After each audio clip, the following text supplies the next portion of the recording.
Hello students, welcome to Melvano app. Now in this lecture we will start Lenz law. देखिए Lenz law बताता है कि ये जो EMF डेवलप होगा तो क्लोज सर्किट के अक्रॉस एक करंट भी इंड्यूस होगी। अब इंड्यूस करंट का डायरेक्शन इस तरह से होगा कि वो उसी का अपोज करेगी जिसके कारण वो जनरेट हुई है, जिसके कारण वो इंड्यूस हुई है। So the Russian scientist H.F. Lenz in 1835 discovered a simple law giving the direction of the induced current produced in a circuit। तो यहां पर इन्होंने जो सर्किट के अंदर जो इंड्यूस करंट हो गए उसके डायरेक्शन के बारे में एक लॉ प्रपोज किया, that is Lenz law. According to Lenz law, point 1 is Lenz law states that the induced current produced in a circuit always flow in such a direction that it opposes the changes or cause that produce it। तो यहां पर इनका जो statement है वो क्या है कि जो इंड्यूस करंट सर्किट के अंदर डेवलप हो रहा है उसका डायरेक्शन इस तरह से होगा कि वो जिस के कारण से डेवलप हो रहा है, प्रोड्यूस हो रहा है, वो उसी को अपोज करे। Now point 2 is if the coil has n number of turns and phi is the magnetic flux linked with each turn of the coil, then अगर यहां पर नंबर ऑफ टर्न कोइल के n है और each turn से flux link है phi, तो यहां पर total magnetic flux link with the coil at any time is n phi। तो एक से कितना है phi, तो n से कितना हो गया n phi हो गया। अब इस n phi को with respect to time differentiate करेंगे तो E इक्वल्स टू होता है minus d phi by dt। ये माइनस जो साइन है ये लेंज लॉ के अकॉर्डिंग है। तो according to Lenz law minus sign ये बताता है कि भाई जिस कारण से ये डेवलप हो रहा है उसी का ये क्या करता है, अपोज करता है। तो E equals to minus d phi by dt, phi की वैल्यू आप n phi रख देंगे, कांस्टेंट को बाहर ले लेंगे, n कांस्टेंट बाहर आ गया तो minus n D phi by dt। अब माइनस n और टाइम लग रहा है, सपोज करो किसी टाइम इंटरवल t में फ्लक्स में चेंज हो रहा है phi1 टू phi2, तो ये चेंज इन फ्लक्स हो जाएगा डी phi2 माइनस phi1। तो ये जो है इंड्यूस ईएमएफ के लिए रिलेशन हो जाएगा। देखिए ये यहां पर आपको एक कोइल दी हुई है, ठीक है। अब कोइल दी हुई है, ये आपके एक बार मैग्नेट है, ये बार मैग्नेट का नॉर्थ पोल है, ये साउथ पोल है, और आप इस तरफ से ऑब्जर्व कर रहे हैं, मींस आप साउथ एंड की तरफ हो और आप इसको क्या कर रहे हो, इसके पास में लेके जा रहे हो। तो सपोज करो ये कोइल है और इस कोइल के पास में आप ऐसे लेके जा रहे हो, ये ऐसे लेके जा रहे हो, ठीक है। तो ये जैसे इसके पास लेके जाओगे तो इसके अंदर इंड्यूस करंट का डायरेक्शन इस तरह से होगा कि इसको पास आने से रोके, मींस ये वाला जो एंड है वो नॉर्थ की तरफ व्यू करे और ये वाला साउथ की तरफ, ताकि नॉर्थ एक दूसरे को अपोज करे, रिपेल करे। तो ये जो नॉर्थ एंड है इस कोइल के पास जाएगा, तो आप इधर से देखोगे तो ये नॉर्थ एंड बनेगा, यानी कि इसमें क्या होगा, एंटी क्लॉकवाइज करंट फ्लो होगी। तो इधर से देखेंगे तो एंटी क्लॉकवाइज, उधर से देखेंगे तो क्लॉकवाइज। तो ऑब्जर्वर इस तरफ है, इस तरफ से देख रहा है, तो ये नॉर्थ एंड इसके पास जाएगा, इसमें करंट जो होगा एंटी क्लॉकवाइज फ्लो होगा क्योंकि ये नॉर्थ एंड की तरफ बिहेव करेगा, तो इसमें एंटी क्लॉकवाइज करंट फ्लो होगा। So coil face behave as north pole. तो ये जो है आप जिस तरफ से देख रहे हो उस तरफ की जो फेस होगी, इस तरफ वाली वो नॉर्थ होगी, इधर वाली क्या होगी, साउथ होगी। North pole to oppose the motion of magnet. तो यहां पर लेंज लॉ है वह जिसके कारण से ये डेवलप हो रहा है, इसके अंदर जो करंट और ईएमएफ डेवलप हो रहा है वो किसके कारण से हो रहा है, इसके पास आने के कारण से, और ये इसको पास आने से ही रोकेगा।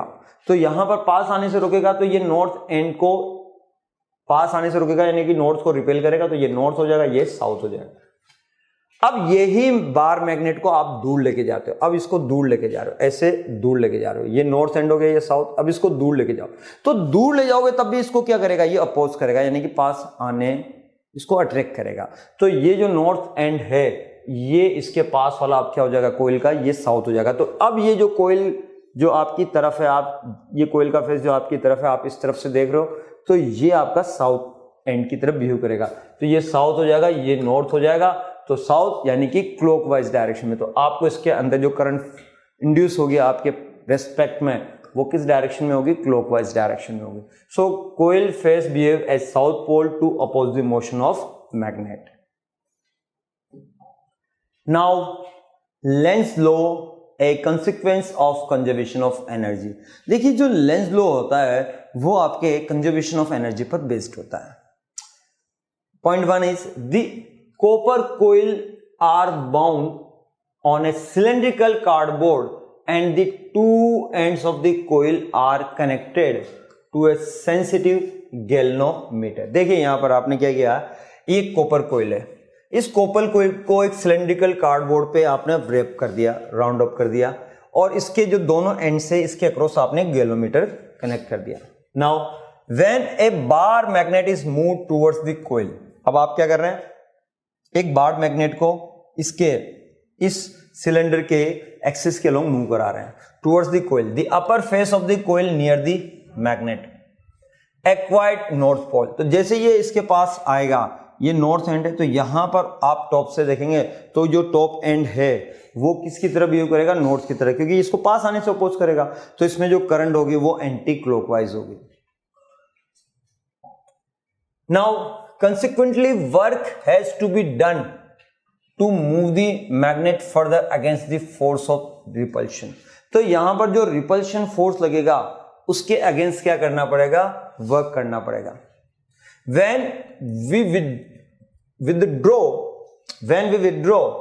the magnet away from the coil, its nearest face acquired south polarity.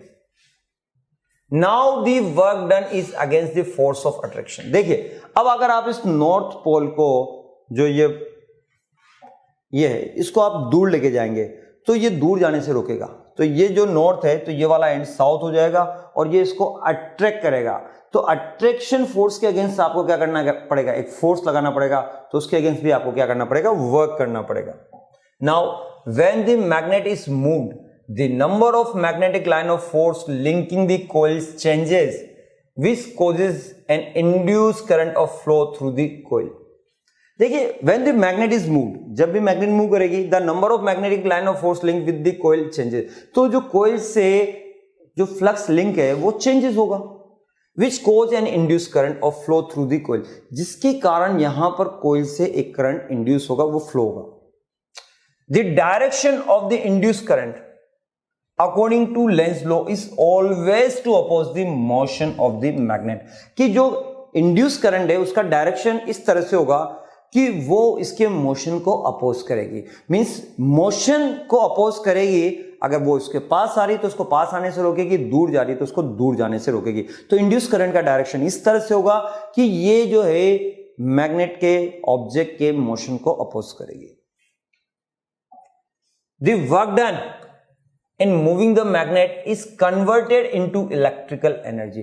और यही क्या है आपका, जो आप जो वर्क कर रहे हैं, ठीक है, टू मूविंग द मैग्नेट, यही इलेक्ट्रिकल एनर्जी में कन्वर्ट होगी, और उसके कारण क्या होगा, इसके अंदर एक करंट इंड्यूस होगा, करंट फ्लो होगा। This energy is dissipated as heat energy in the coil. और ये जो एनर्जी है ये कोइल से हीट एनर्जी की फॉर्म में डिसिपेटेड होगी। Therefore, the induced current always flow in such a direction to oppose the cause। तो induced current का डायरेक्शन हमेशा इस तरह से होगा कि वो अपोज करेगा जिस कारण से वो जनरेट हो रहा है। Thus, it is proved that Lenz law is the consequence of conservation of energy।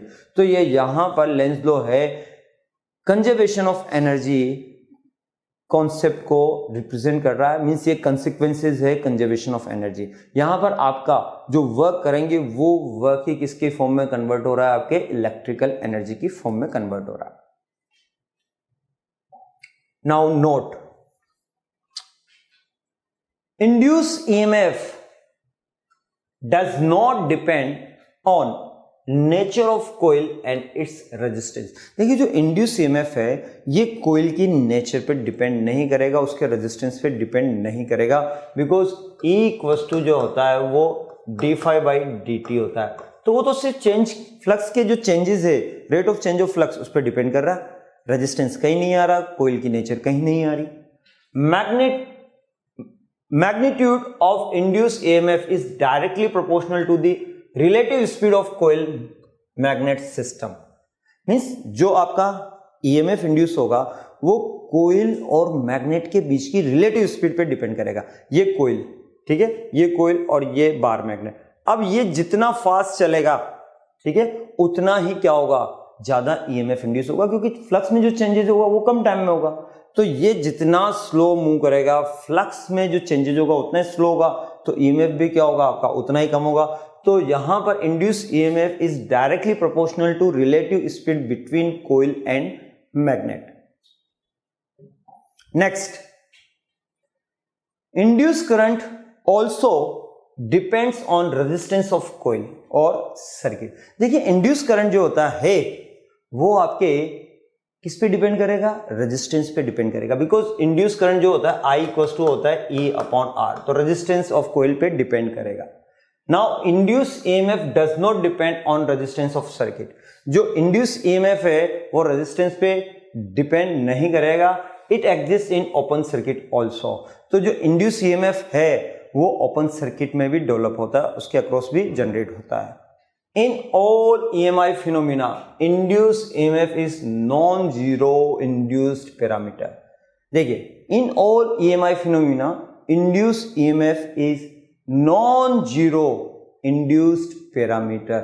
Means ये आपका जो होगा ये non-zero वैल्यू होगी. ये आपके जब भी फ्लक्स में चेंजेस होगा आपके EMF हमेशा इंड्यूस होगा. Induced charge in any coil or circuit does not depend on time in which change in flux occurs. That is, it is independent from rate of change of flux or relative speed of coil magnet system. देखिए induced charge होता है Q equals to IT या I equals to होता है dQ by dt. I equals to क्या हो गया आपका E/R, 1/R, E क्या हो गया d∅ by dt. तो ये जो dq है ये d∅/R, ठीक है. तो induced charge in any coil does not depend on time. तो आप देख रहे हैं टाइम पे कहीं डिपेंड नहीं कर रहा.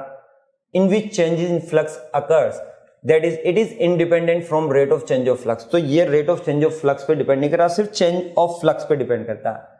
और है relative speed of coil magnet, और ये relative speed of coil magnet पे डिपेंड नहीं कर रहा. Next point, induced charge depends on change in flux through the कोयल. ये जो है इंड्यूस्ड EMF होगा ये चेंज इन फ्लक्स पे डिपेंड करेगा. एंड नेचर ऑफ द कोयल, और रेजिस्टेंस आ रहा है तो यानी कि नेचर ऑफ कोयल पे भी डिपेंड करेगा. और circuit, that is resistance. Question is, the radius of a coil decreases steadily at the rate of 10 to power minus 2 meter per second. A constant and uniform magnetic field of induction 10 to power minus 3 Weber per meter square acts perpendicular to the plane of the coil. What will be the radius of the coil when the induced EMF in the 1 microvolt? देखिए question में आपको दिया हुआ एक कोयल है जिसकी radius continuously decrease हो रही है 10 to power minus 2 मीटर पर सेकेंड. यानी कि हर एक सेकेंड में उसकी radius 10 to power minus 2 metre पर सेकेंड डिक्रीज हो रही है. एक constant and uniform magnetic field induction, आपको एक कांस्टेंट मैग्नेटिक फील्ड गिवन है 10 to power minus 3 वेबर पर metre square that acts perpendicular to plane of the coil, जो कि प्लेन के परपेंडिकुलर डायरेक्शन में एक्ट हो रहा है. What will be the radius of the coil when the induced EMF in the 1 microvolt. तो जब EMF की वैल्यू 1 माइक्रोवोल्ट होगी तो आपको उसके रेडियस फाइंड आउट करनी है. तो देखिए इंड्यूस्ड EMF के लिए रिलेशन होता है E equals to d∅ by dt. Phi की जगह हम BA लिख देंगे तो dBA by dt हो गया. अब यहां पर B तो कांस्टेंट है तो B को तो आपने कांस्टेंट को बाहर ले लिया. Area pi r²/dt. पाई भी कांस्टेंट है तो आपने पाई को भी बाहर ले लिया. तो ये आपका हो जाएगा B पाई और dr²/dt का डिफरेंशिएशन करेंगे तो ये 2r dr/dt आ जाएगा. तो ये हो जाएगा 2b pi r dr by dt हो गया। ओके, अब आपको r निकालना, तो रीअरेंज करें r, तो ये आपका e अपॉन 2b पाई और dr बाई dt आ गया। e की वैल्यू आपको दी हुई है 1 माइक्रोवोल्ट, तो ये आपका 10⁻⁻⁶ हो जाएगा। 2 b की वैल्यू 10⁻⁻3 pi constant as it is, और dr by dt that is 10⁻⁻2। आप इसको सिंप्लीफाई करते हैं तो सोल्व करने पे आता है पाई आता है आपका 5 अपॉन पाई सेंटीमीटर। तो ये आपके रेडियस ऑफ कोइल कैलकुलेट हुई। Now next question is the ends of a search coil having 20 turns, area of cross section 1 centimeter square and resistance 2 ohms are connected to a ballistic galvanometer of resistance 40 ohms.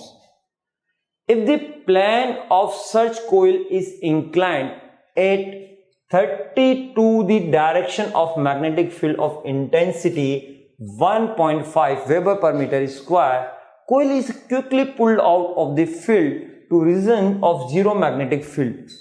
Calculate the charge passed through the galvanometer. देखिए आपको question में दिया हुआ है the end of search coil having 20 turns. तो यहां पे search coil जो है उसके टर्न्स हैं 20, एन की वैल्यू 20 होगी, area of cross section 1 centimetre square दे दिया, इसका रेजिस्टेंस दे दिया 2 ohm. Now are connected to ballistic galvanometer जिसका रेजिस्टेंस दिया हुआ है 40 ओम, एक गैल्वेनोमीटर से कनेक्टेड है, 40 ओम रेजिस्टेंस गिवन है। If the plane of search coil is inclined at 30 degree to the direction of magnetic field of intensity, तो magnetic field की जो इंटेंसिटी मैग्नेटिक फील्ड दिया हुआ है 1.5 वेबर पर मीटर स्क्वायर, उससे 30 डिग्री पर है। Coil is quickly pulled out, अब कोइल को जो है आप मैग्नेटिक फील्ड से बाहर निकाल देते हैं, तो calculate the charge pass through the galvanometer, तो यहां गैल्वेनोमीटर से कितना चार्ज फ्लो होगा कैलकुलेट करें। देखिए total flux linked with the coil having n turns and area A is, तो यहां फ्लक्स जो होता है phi1 equals to NB dot A, simplify करेंगे तो यह आ जाएगा NBA cos theta, theta is angle between B and A।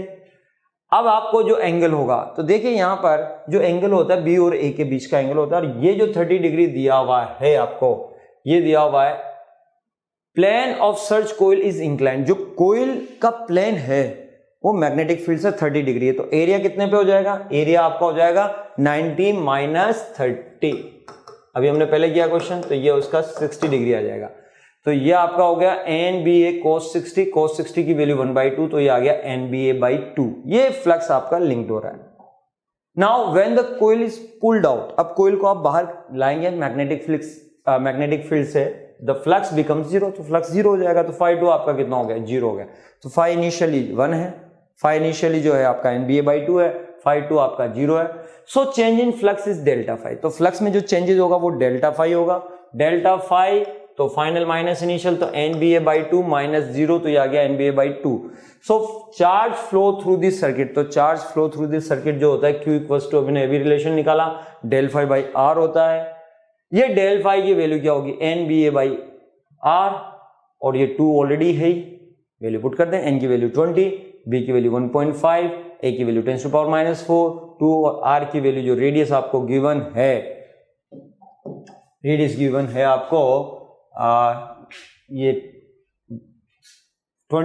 Resistance है 40 ओम गिवन है, और यहां पर ये रेजिस्टेंस 40 ओम गिवन है, तो ये रेजिस्टेंस है आपका, रेडियस नहीं है, रेजिस्टेंस है, दिस इज द रेजिस्टेंस 40 ओम 42 आपको गिवन है, तो ये आपको 2 प्लस 40, तो 42 हो जाएगा, सीरीज में कनेक्टेड है, तो ये आपका हो जाएगा टोटल रेजिस्टेंस 42, 40 प्लस 2 42, और ये इसको सिंप्लीफाई करेंगे तो ये आएगा 0.357 multiply by 10⁻⁴ coulomb. I hope you did follow the lecture. Thank you.